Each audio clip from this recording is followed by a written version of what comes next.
Pretty certain year 3 is going to be the best year on record for our first gen farm. Thank you guys all for tuning in. Let's get the intro rolled through and get the day started. Wheat crop's looking about as strong as ever. It's still got a couple weeks before we're really ready to start diving into that. The ground we're just leaving is stuff that I rented from Arthur. We go to the plots. I spent an additional $6,700 to rent out farm number 5, farm number 4, Arthur's ground, farm number 20, farm number 10, and then that stinking field that I forgot to plant as wheat from Arthur, we're gonna just plant that into corn. In addition, I do want to break into the hay ground, the Dorito field, and the 2 fields up by the starting pig farm, but I am also going to be investing in another tractor. The 1206 has a lot of work in front of it, and the little farm I'm sorry, but it does not have enough power to run really anything else that I already own on the farm. So for 10 grand, I sifted through Facebook Marketplace. I came across a Case 970. It's only got 90 horsepower, but it's just enough to be able to run the mower, the rake, and the baler, so we can focus the 1206's priorities on the planting, while this can be used to work on the hay ground. That'll leave us with just under $6,000 left in the bank. There's a chance I might take in a load of grain to the elevator. That way it can kind of help offset those costs. But if running financial numbers and trying to organize this circus interests you guys, be sure to head down below, smash that like button, consider subscribing, because if you don't, then YouTube doesn't know you like the content. And it always helps to get notified when you click that bell. 1206 might need a little bit of fuel before we get hooked up to the planter, and it does not look like it does. I'm really excited to start using that Farm at some point, but like I said, it just does not have enough power to do the jobs we really want it to do. We'll set Corey on getting the planter set up and greased. That way we can go take a look at our marketplace buy. Arthur said he would call me when the ripper is done in that field up north. That way I can run my disc over the top and we can get a really good yield boost. Arthur has been one of the best people that I've worked with in the entirety of this series. If there's anybody that's going to make this farm take off and be successful, it is that man himself. I got a tractor to go look at, so let's hook up and head south. Funny enough, the place we're buying the tractor from is the same guys we bought our hay rack from earlier last year, I believe. And it's a 975 Agri King. This is like when Case was just Case. This was not International Harvester. I actually have a hat that just says Case. It's the old brown bill tan cover. It's pretty cool looking, but I call it my Case Just Case hat. That's a nice looking tractor. Looks pretty clean. It's pretty big for the amount of power it doesn't really have, but again, I'm not looking at it from a big power standpoint. This isn't going to be something that's pulling the disc, pulling the planter, unless I hate to say it, absolutely necessary. But seat's not in too bad a condition. All the hydraulics as well as our throttle looks good. Most of the gauges read. That's somewhat reassuring, and it goes into gear very nicely. Maybe a little jerky, but that's probably because the clutch might be a little shot. Forgot to mention the gentleman's name is Benjamin. I never have had a problem with the guy. He's always been good to me, and I've always tried to be good to him. With the way the camera sits on this tractor, it seems like I'm just getting blasted with black smoke. Might need to look at an exhaust pipe extension or possibly putting some sort of a shield in front of me. I think this will be a great buy. Let's get this thing on the trailer and get it set up to start with the hay work, because there is plenty of it. I find it kind of dumb that I decided to load the tractor while the trailer's already sitting backwards on a hill.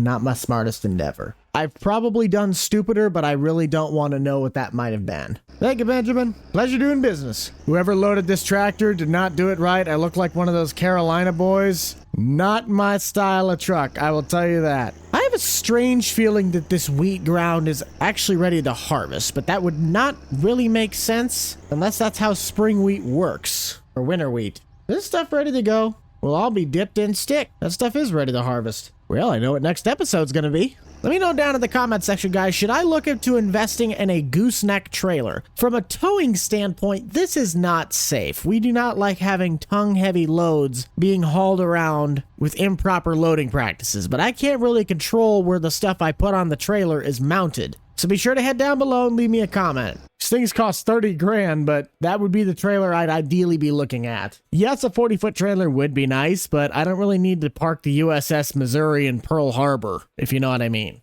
Anyways, that's a problem for another day. What is a problem for today is that the mower is not at this farm. While I have it strapped on the trailer, let's just go take it up to that farm so I don't have to drive it at 21 miles an hour. Save ourselves some time. Just hopefully don't understeer off the road into the ditch.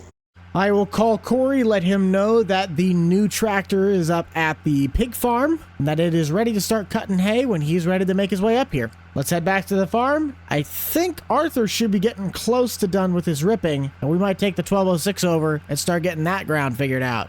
I can confirm that Arthur is wrapped up with all of his ripping. I don't necessarily need to put the disc over the top, but it probably wouldn't be a bad idea before we drag the planter through that. Corey finished up getting the planter all greased. Daryl will be coming out later this afternoon to help run the planter. We're pretty much just about as set as you're gonna get. So let's get discing, and then it is off to planting.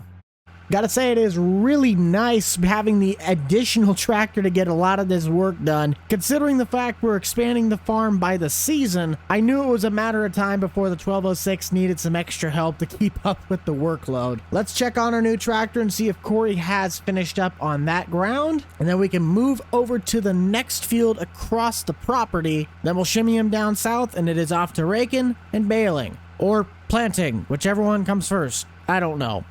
It's crazy out here now. It's crazy, okay? Leave me alone. A few moments later.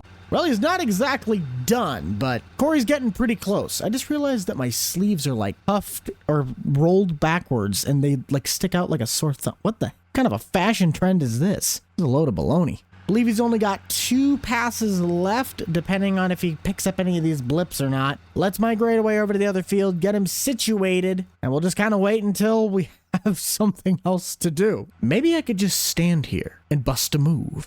Now you want it?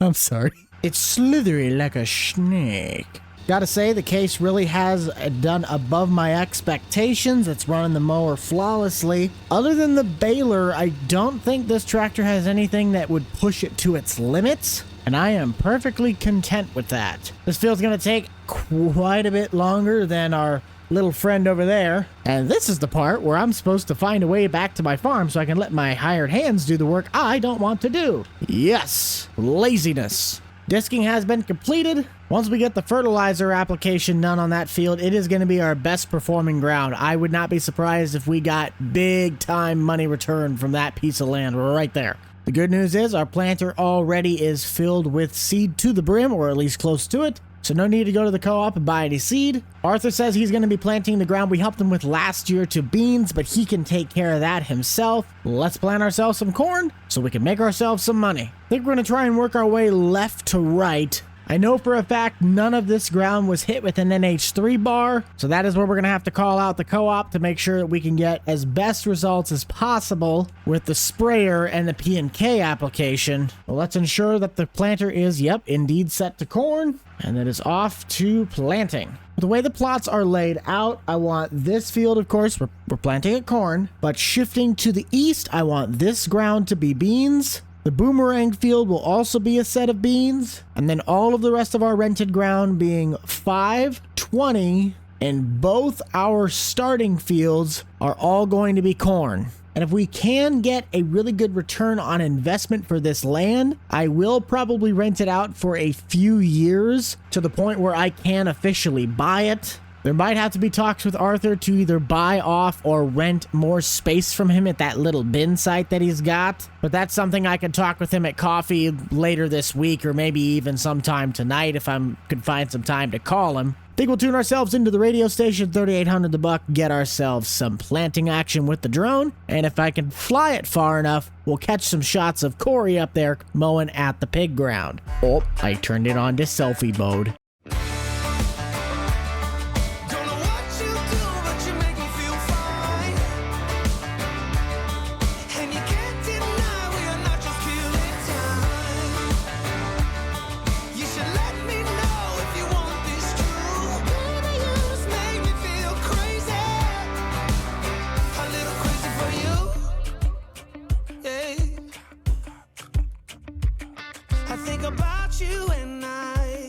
I want you here with me. Am I out of my mind?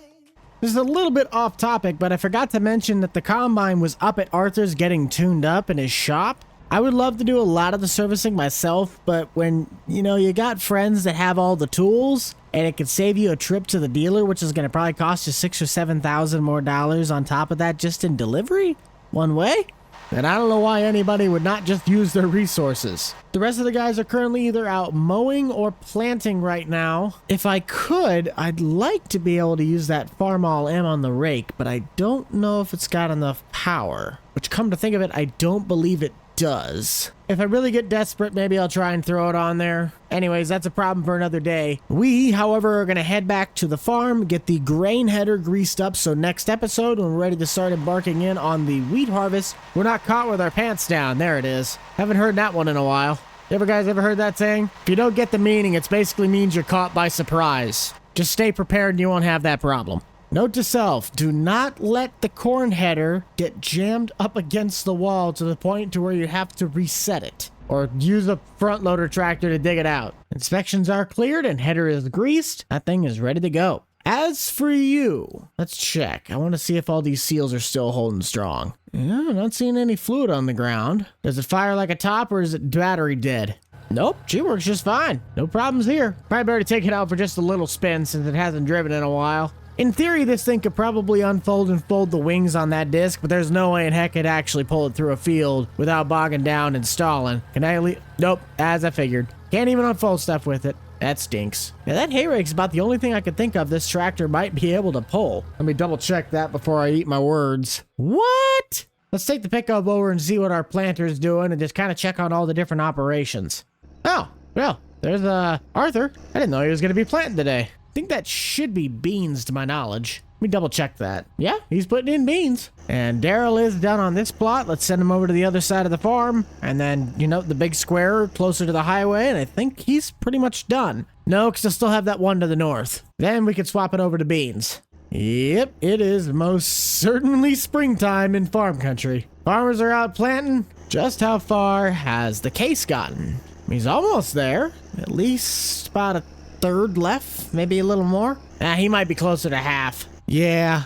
The only thing to really note is that the grass is now able to be fertilized, so we are going to be putting that to the test. I don't know exactly how much it's supposed to add to the grass, but we'll definitely be able to get a test when we see how much it goes on the hay rack at that pig farm. And keep in mind, the fact that you could fertilize grass is a new feature that came out in one of the recent updates for the game. I have a feeling that it was somewhat sparked by me, but that could have just been something that was in development for a while. It just didn't really get out until conveniently after we made that statement.